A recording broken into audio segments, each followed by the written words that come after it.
على بني إسرائيل أنه من قتل نفسا بغير نفس أو فساد في الأرض فكأنما قتل الناس جميعا ومن أحياها فكأنما أحيا الناس جميعا وَلَقَدْ جَاءَتْهُمْ رُسُلُنَا بِالْبَيِّنَاتِ ثُمَّ إِنَّ كَثِيرًا مِّنْهُمْ بَعْدَ ذَلِكَ فِي الْأَرْضِ لَمُسْرِفُونَ۔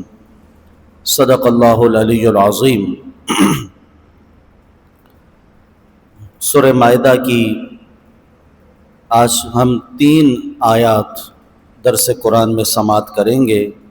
ان 3 آیتوں میں سے پہلی آیت میں نے آپ کے سامنے تلاوت کی ہے۔ اگر ہم پچھلے درس کی طرف آئیں تو آپ نے تفصیل کے ساتھ ایک واقعہ سماعت کیا تھا۔ آدم علیہ السلام کے دونوں بیٹے حابیل اور قابیل کا۔ قابیل نے اپنے بھائی حابیل کو قتل کر دیا اور قتل کرنے کے بعد تقریباً 1 سال تک اپنے بھائی کی لاش کو کندھوں پر اٹھا کر گھومتا رہا۔ پھر اللہ تعالیٰ نے ایک کوے کو بھیجا جس نے آ کر دوسرے کوے کو مارا اور پھر زمین کو اپنی چونچ سے کھود کر اس کو دوسرے کوے کو دفنا دیا۔ تو جب اس نے یہ معاملہ دیکھا تو کہنے لگا یا ویلتا اعجزت ان اکون مثل هذا الغراب فاواری سوءۃ اخی۔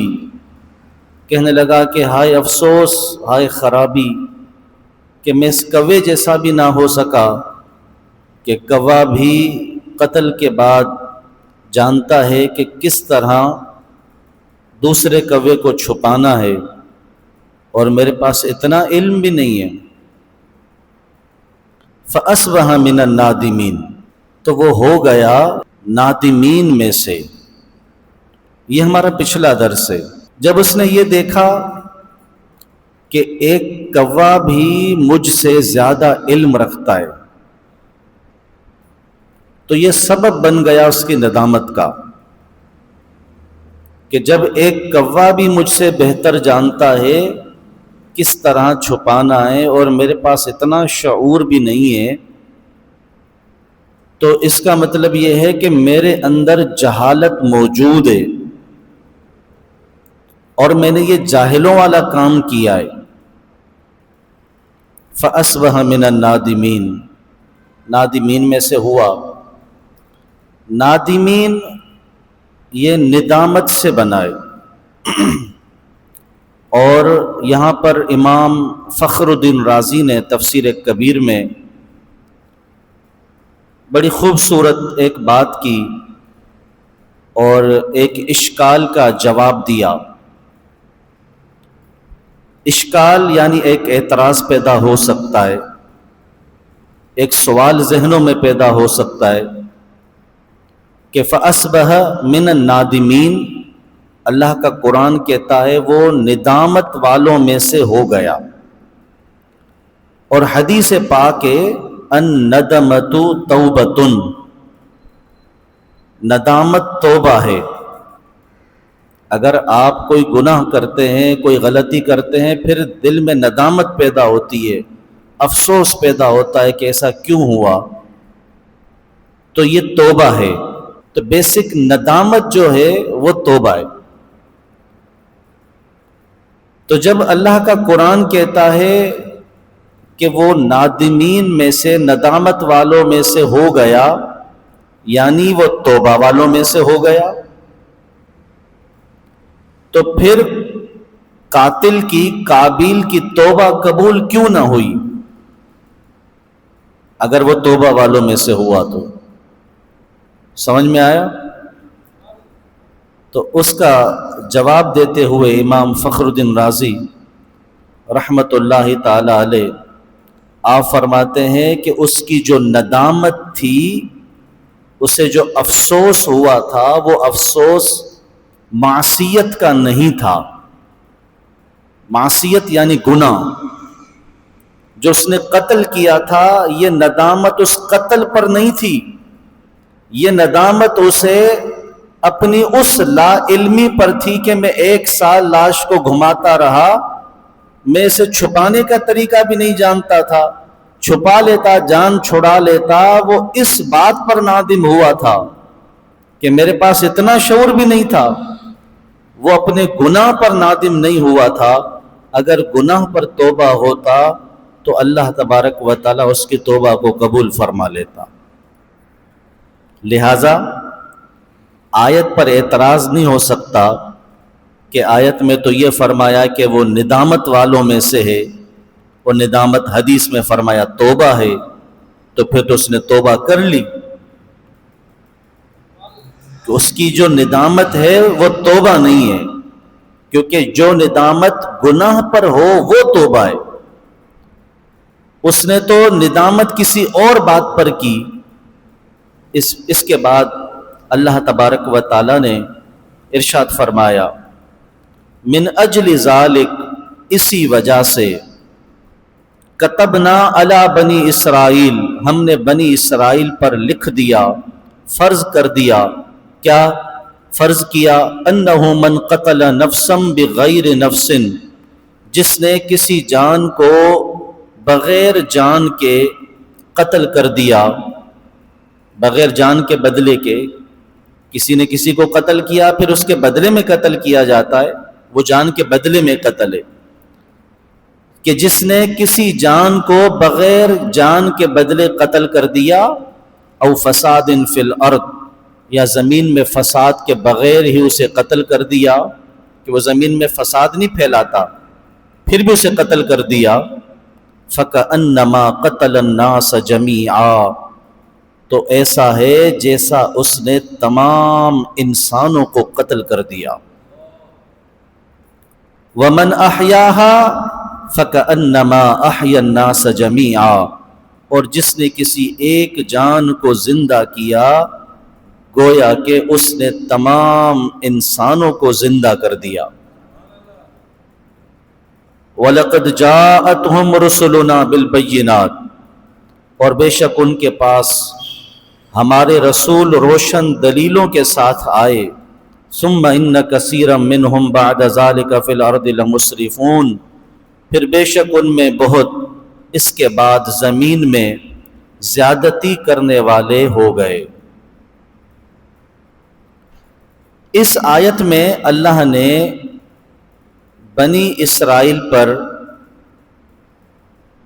یہ فرض کر دیا کہ اگر کسی نے کسی جان کو بغیر جان کے بدلے میں قتل کیا تو اس نے گویا تمام انسانوں کو قتل کیا،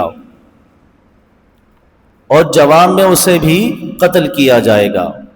اس آیت سے قصاص کا ثبوت ہوتا ہے کہ ایک جان کو اگر کوئی قتل کرتا ہے تو بدلے میں اسے بھی قتل کیا جائے۔ لیکن یہاں پر ایک بات یہ پیدا ہوتی ہے کہ فرمایا اس وجہ سے ہم نے بنی اسرائیل پر فرض کر دیا۔ کس وجہ سے؟ کہ ایک بھائی نے دوسرے بھائی کو قتل کر دیا۔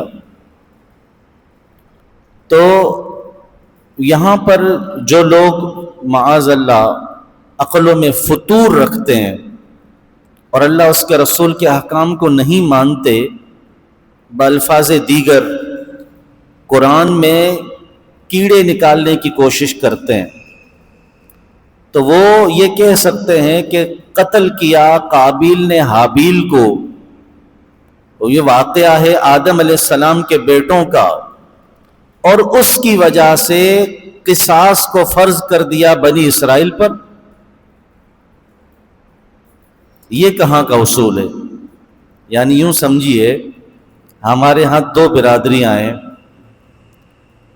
دو ذاتیں ہیں، مثال کے طور پر ایک کھتری اور ایک پٹنی۔ جھگڑا ہوا پٹنی برادری میں، قتل ہو گیا، اور ہم یہاں بیٹھ کر یہ کہیں کہ چونکہ پٹنہ برادری میں جھگڑا ہوا تھا، یہ مسئلہ ہوا، لہٰذا ہم نے کھتری برادری میں اس چیز کو فرض کر دیا۔ تو آپ کہیں گے مسئلہ پٹنی برادری کا ہے، اور اس کا نتیجہ آپ کھتری برادری پر لاگو کر رہے ہیں.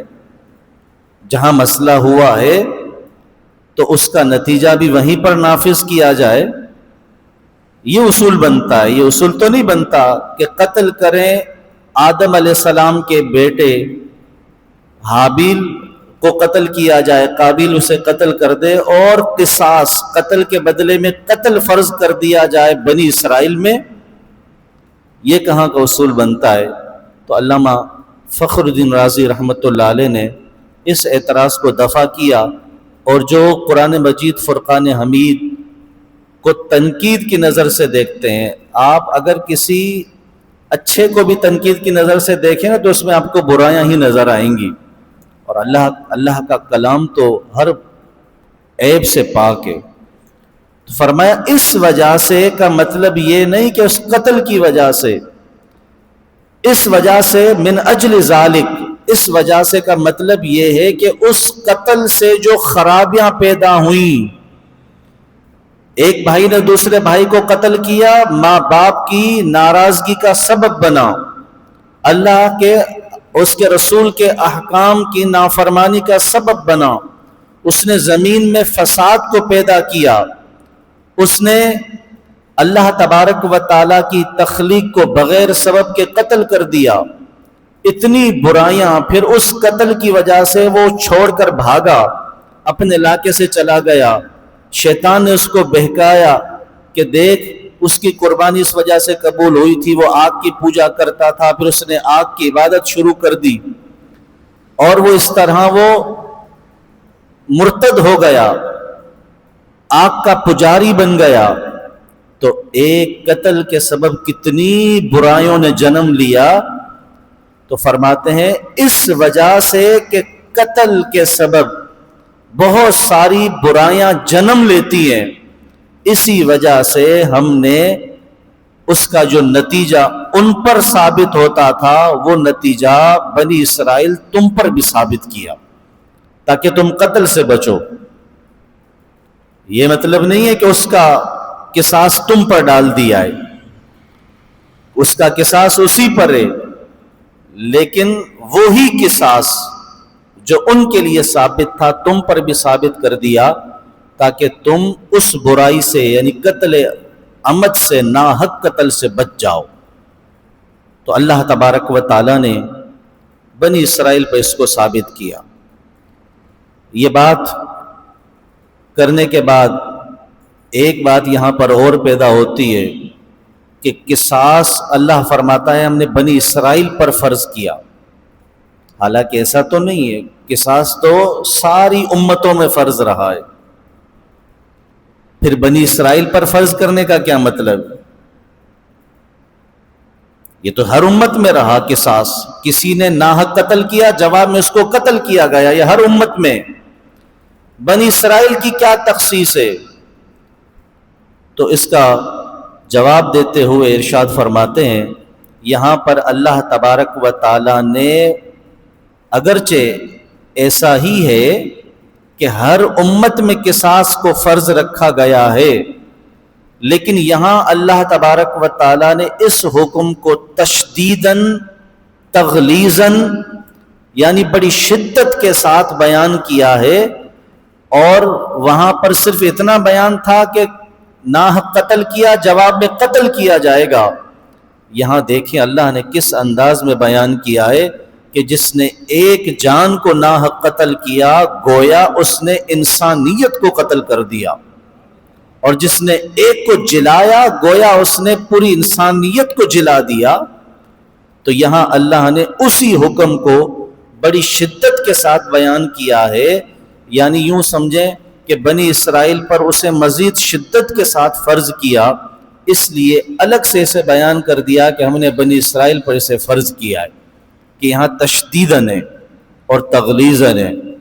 تو کبھی ایسا ہوتا ہے کہ ایک ہی چیز کسی پر فرض کرنے کے بعد یعنی آپ کے پاس بہت سارے لوگ کام کر رہے ہیں، آپ نے ایک اصول بنایا ہے کہ وقت پر آنا ہے، پابندی کے ساتھ یہ اپنے صحیح طریقے سے کام سر انجام دینے ہیں، لیکن ایک ان میں سے ایسا ہے، یہ آپ نے سب کو بتا دیا ایک ایسا ہے جس کے بارے میں آپ جانتے ہیں کہ یہ سستی کا مظاہرہ کرتا ہے، کام میں ڈنڈی مارتا ہے، پھر آپ اسے علیحدہ سے بیٹھ کر کہتے ہیں کہ دیکھو تم پر یہ فرض ہے کہ اپنا کام پورا کرو، حالانکہ آپ فرض تو سب پر کر کے آئیں، تو پھر تم پر فرض ہے، ایک الگ آدمی کو تخصیص کے ساتھ کہنے کی کیا ضرورت ہے؟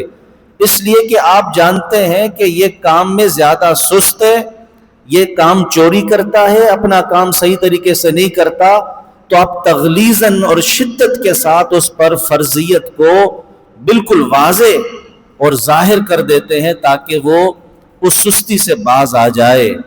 تو اگرچہ ساری امتوں میں قصاص فرض ہے، لیکن اللہ نے بنی اسرائیل پر شدت کے ساتھ یوں بیان کیا کہ اللہ جانتا تھا کہ یہ تو نبیوں کے بھی قتل کے در پہ ہیں، تو نبیوں کو قتل کرنے کے ارادے رکھتے ہیں اور قتل کرتے ہیں، اور اتنا سمجھانے کے باوجود بھی یہ باز نہیں آتے۔ اس لیے اگرچہ ساری امتوں پر قصاص فرض تھا، اللہ نے ان پر الگ خصوصیت کے ساتھ اور تشدید کے ساتھ یعنی شدت کے ساتھ قصاص کی فرضیت کو بیان کیا تاکہ یہ قتل سے باز آئیں۔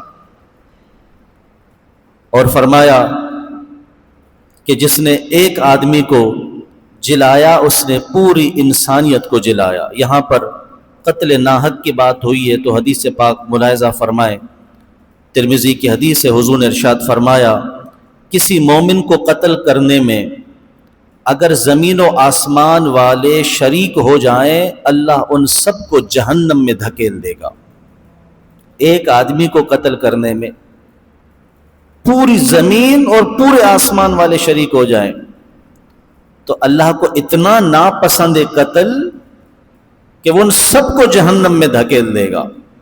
رسول کریم نے ارشاد فرمایا، ابن ماجہ کی حدیث ہے، اللہ تعالیٰ کے نزدیک دنیا کا ختم ہو جانا ایک مسلمان کے ظلم قتل سے زیادہ سہل ہے، کہ دنیا ہی ختم کر دے، لیکن اسے یہ پسند نہیں ہے کسی مسلمان کا قتل کیا جائے۔ اب آپ اندازہ لگائیے اسلام کی تعلیمات کتنی خوبصورت ہے، ہمارے مال کی، ہمارے جان کی کس قدر حفاظت اسلام کو مطلوب ہے۔ اسلام امن کا درس دیتا ہے، اسلام نے جو قصاص کو فرض کیا ہے وہ بھی اس لیے کہ امن قائم رہے۔ ایک تو ناحق قتل کے بعد اگر یہ قانون نافذ ہو جائے، یہاں تو قاتل جو ہے گھوم پھر رہے ہیں، انہیں کوئی پرواہ نہیں،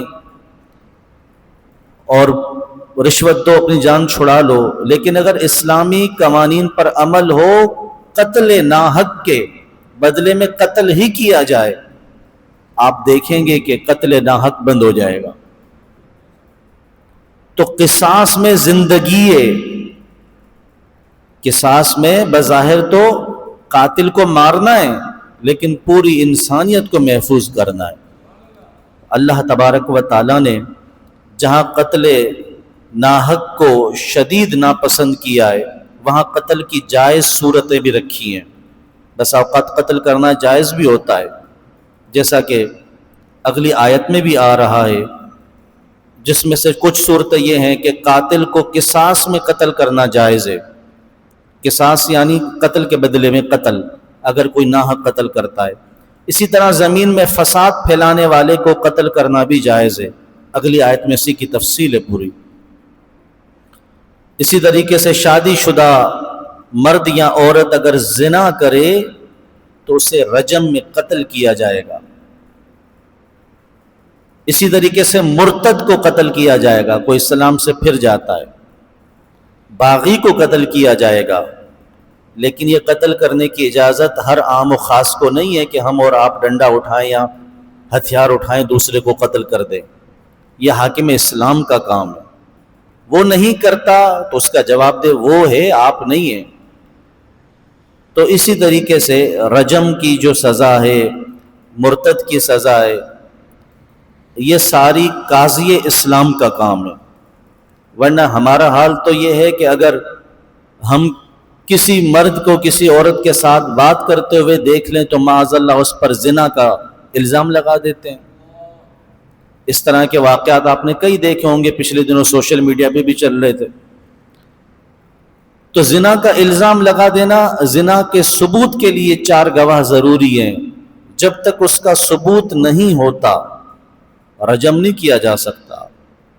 تو ہر ایک کے ہاتھ میں قانون نہیں دیا جاتا، یہ اسلامی قوانین کا تقاضا ہے کہ قاضی اسلام اسے نافذ کرے۔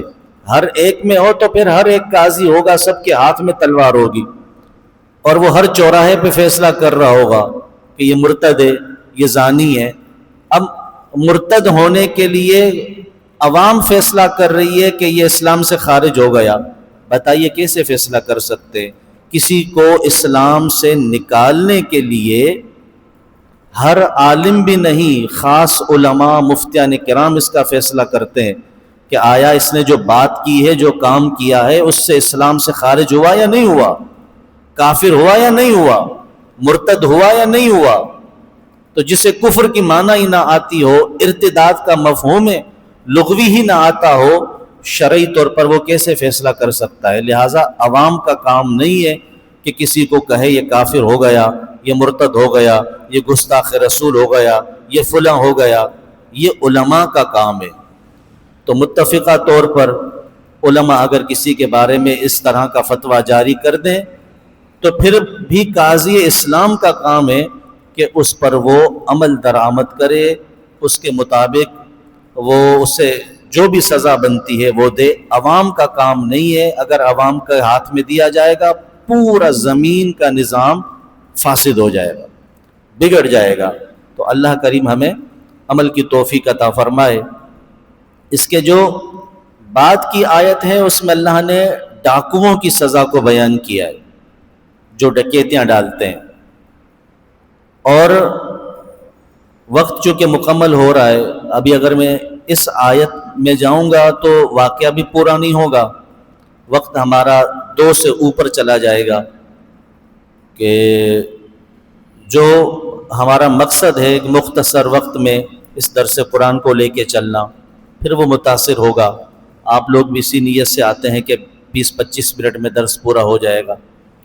تو اس آیت کو اگرچہ 3 آیتیں آج کے ہمارے درس قرآن کا حصہ تھی، لیکن ایک آیت ہی ہو سکی۔